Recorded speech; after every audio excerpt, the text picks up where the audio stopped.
Good day po mga bayang karerista. July 8, 2026, Wednesday at Metro Turf Club, start time at 5:30 PM. Unahin ko na itong mga pa-shoutout kasi kukonti lang naman to para tuloy-tuloy na po yung info ko. May pa-shoutout po si Sir Manuel Tandes, pinapa-shoutout niya lagi yung pinsan niya si Boyet Flores at yung kumpare niyang si Robbie Santos ng Galas QC. Sir Boyet Flores at Sir Robbie Santos at Sir Manuel Tandes, shoutout po sa inyong tatlo at maraming salamat po. Shoutout po sa inyo, Sir Ramon Carpio. Sir Ramon Carpio, shoutout po sa iyo at maraming salamat po.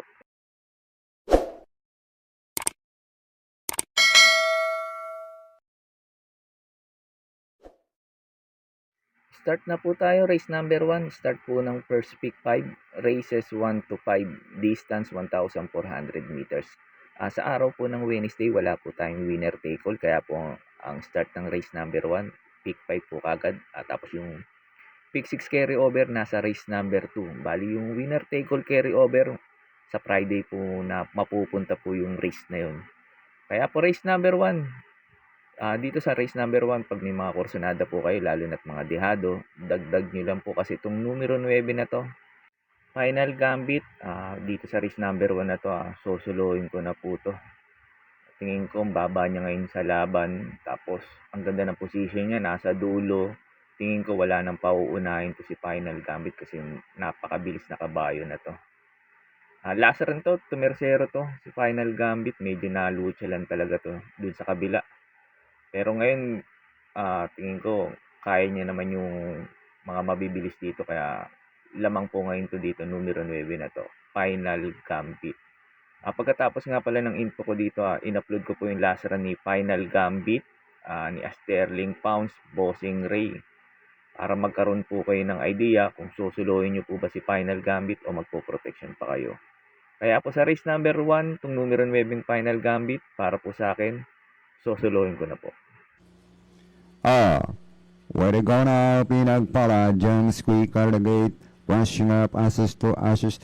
Already outside of Sterling Founds, then joining in now is Waldo Maxine, done for the inside is cold summer night in the middle is Bossing Ray, and as they settle ashes to ashes, now takes the lead, a back to Rocksteady in the middle, Pinagpala, already outside of Sterling Pounds, done for the inside, now is Bossing Ray. Inside the last 600 is still ashes, 2 ashes, Liz Balang, followed by Sterling Pounds, then moving up by the wheel now, Bossing Ray, already outside 4th now, Rocksteady, then followed by Pinagpala, Waldo Maxine, and Cold Summer Night, the Polka Island, but is still ashes, 2 ashes, Liz by Sam, 2.5 lengths as they turn for home, ashes, 2 ashes, leads by Sam 4 lengths now, followed by Sterling Pounds, done by the inside, Bossing Ray, down to the finish now, it is still ashes, 2 ashes, leads by Sam 5 lengths, followed by Sterling Pounds, and that's why it's ashes, 2 ashes, second Sterling Pounds, Bossing Ray, Rocksteady, Polka Island, Pinagpala, and Cold Summer Night, World of Maxine comes in last. A little bit fractious, so they look set and ready here. Stand by, all clear given at the back, and they're off and running. They've broken a perfect line, not much speed in the early part, ashes to ashes. He gets out the back door, coming out very quickly. Well, both the greys showing good speed. Final Gambit booting up on the inside and leads narrowly from Eco Ang Pagasa. Back to third then is Looking Cool. On the back of them, your favourite Moolman Road. Now, there's a big break of about 10 lengths back to Imagination, who's very hard ridden with Lucky Feeling. Back with them is Ashes to Ashes as they run towards that top turn. And the Unforgiven around about 750 out. Final Gambit the leader, taken on in earnest though by Eco Ang Pagasa. And 3 wide the outside, your favourite Moolman Road. On the back of them is Looking Cool, about 8 to 10 lengths back Imagination. The rest are very hard ridden, and this leader still in front, Final Gambit. Final Gambit's going to round the bend for home and got away. Eco Ang Pagasa in second. Moolman Road is struggling for the moment. He's gone right to the centre of the track on Final Gambit at the 150. Final Gambit, Eco Ang Pagasa is coming back for another crack at him. Imagination is running on in the centre, might beat them all. Ecor Ang Pagasa got to the front. Imagination in second. Spider. Ecor Ang Pagasa is edging away and he beats Imagination. Third is going to be Final Gambit. Then came Looking Cool, followed then by Running On Strongly Late was Ashes to Ashes, pulling up very quickly your favourite Millman Road. He was disappointing, followed then by The Unforgiven, who was always Sa race number 2 na po tayo, start po ng pick 6, races 2 to 7, distance 1,400 meters. Dito sa race number 2, dito magsisimula yung pick 6 carry over na 1,807,194.83. Kaya po good luck po sa atin at sa mga lahat ng mga pick 6 bettors. Dito sa race number 2, sa mga nagtitipid at kulang sa puhunan, tingin ko pwedeng soloin tong couple entering numero 1 na to, Blue Empress saka 1A Romantic Story. Blue Empress, ito yung nag-barrier to, si Migunda to. Di gaano ko na-impress dito kasi halos binibigyan na ni C.A. Reyes yung kabayo. Kaya ko lang nailagay to si Blue Empress nga kasi couple entry niya yung magaling, yung 1A Romantic Story. Romantic Story, nag-barrier to, nanalo naman to. Okay naman yung tinakbo niya. Kung mga previous run niya dati, kung ganun ang itatakbo niya, tingin ko lamang po dito to. Medyo baba ng laban niya ngayon dito kumpara sa mga kinakalaban nito sa tinalo nito. Yung tinalo nito si Sherbet Fountain, dehado to. Kaya kumpara ngayon, tingin ko lamang ngayon to dito. Itong 1A na to, Romantic Story. Nag-protection lang ako kasi nga galing sa bakasyon yung numero 7. Goddess Soteria.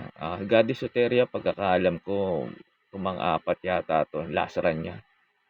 Tingin ko pag hindi maganda tinakbo ni Romantic Story, eto pwedeng umupset sa kanya numero 7, Goddess Soteria. Yun nga lang, cambio hinete, GA Pastoral ngayon. Kaya po sa race number 2, pamprimera ko, couple entering numero 1, Blue Empress, saka 1A Romantic Story, tapos panigundo ko numero 7, Goddess Soteria. Sa race number 3 na po tayo, start po ng second pick 5, races 3 to 7, distance 1,400 meters. Pamprimera ko dito, numero 6, Mangantana. Halos kasi yung iba dito, mga nakalaban niya na, tinalo niya sa datingan. Last run nito, si Mangantana, sumigunda to kay Babin Hablut. Ganda na rin ng tinakbo nito ni Mangantana. Bigyan lang ng importansya ulit to ng may-ari to. Tingin ko, malaki chance na nito manalo dito. Numero 6 na to. Mangantana. Cambio hinete. RD Raquel last run. Ngayon, LF Jesus. Tingin ko maganda itatakbo ngayon nito. Numero 6 na to. Mangantana. Tapos second choice ko, numero 1, Cerveza. Cerveza last run. Tumersero to nga kala Babin Hablut. Mangantana. Tapos pamangatlo nga siya. Hindi lang siya nauna nun. Pero ngayon, baka mauna to at mapabayaan sa unan. Tingin ko malaki chance na itong makatapos ng karera. Tingin ko nagbatak lang tong numero 1 na to, Cerveza.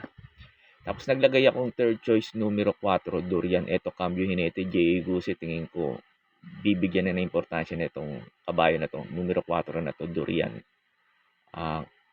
Baka makasabay din to kaagad kasi may bilis din tong kabayo na to, numero 4, Durian. Kaya po sa race number 3, pamprimera ko po, numero 6, Mangantana. Second choice ko, numero 1, Cerveza. Tapos third choice ko, numero 4, Durian. Sa race number 4 na po tayo, start po ng pick 4, races 4 to 7, distance 1,400 meters. Ito ulit sa mga nagtitipid at kulang sa punan, tingin ko pwedeng soloin to, numero 5 na to. Batang Pasay, medyo bumaba yung laban niya ngayon kumpara dun sa mga previous run niya.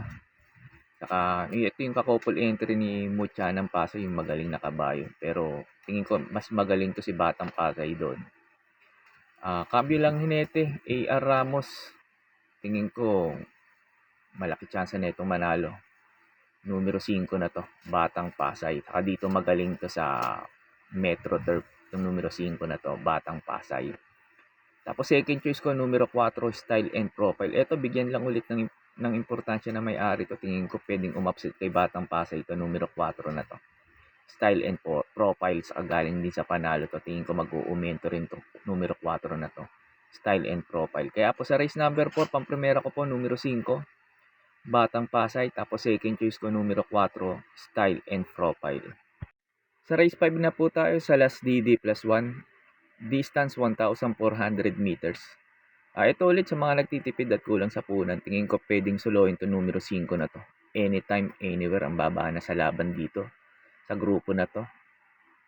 Tingin ko lang ikatatalo nito yung salida at hindi mauna at yung peso niya. Pero pag maganda sinalida nito at nauna, kahit 58 tingin ko kayang tumapos ng karera to. Basta mauna lang siya. Numero 5, anytime, anywhere. Para po sa akin, lamang po dito to numero 5 na to. Tapos nag-protection ako numero 2, na bubu. Alam niyo naman pag JR de Ocampo, pag dehado, laging laban to. Pag hindi maganda tinakbo ni anytime, anywhere, ito tingin ko pwedeng umupset sa kanya. Numero 2, na bubu. Hanggang ng peso 53. Kaya po sa race number 5, sa mga nagtitipid at kulang sa punan, tingin ko pwedeng solohin. Numero 5, anytime, anywhere. Tapos nag-protect sa mga diadisa at gusto mag-protection. Numero 2, na bubu. Sa race number 6 na po tayo sa last double, distance 1,400 meters. Dito sa race number 6 na to, medyo magulo tong race number 6 na to. Pero kung bibigyan ng importansya yung numero Gs, na pang-primera ko, tingin ko lamang na lamang dito to kasi ang baba sa laban, numero Gs, baba boom. Pag ito binigyan ng importansya, tingin ko baka wala nang paunahin to o isunod lang din to kasi baba na talaga sa laban. Inaayaw lang to. Tingin ko lamang dito to. Sa mga nagtitipid at kulang sa punan, pwedeng suluhin to numero Gs na to, baba boom. Yun nga lang kung bibigyan ng importansya, nag-protection ako, numero 14, Golden Andalay. RA base, tingin ko pwede rin mauna to, medyo may bilis din tong kabayo na to. At bumaba na rin sa laban, numero 14, Golden Andalay. Tapos naglagay akong third choice, numero 6, Ladybug Red. Kaya po sa race number 6, pang-primera ko, numero Gs, Baba Boom. Second choice ko, numero 14, Golden Andalay. Tapos third choice ko, numero 6, Ladybug Red. Sa last race na po tayo, sa race number 7, bago nga pala ako magbigay ng info ko dito, makikiusap ulit po sana ako sa inyo na sana po mag-subscribe po kayo sa YouTube channel ko at pakitap na rin po yung notification bell para updated kayo tuwing mag-upload ako ng mga infos at videos ko po dito. Arnel Racing Tips, maraming salamat po. Sa last race na po tayo, sa race number 7, sa last forecast, distance 1,400 meters. Dito sa paratingan ng Peak 6 carryover, pag may mga puhunan kayo, pwede kayong magkaladkad dito dahil nga paratingan to.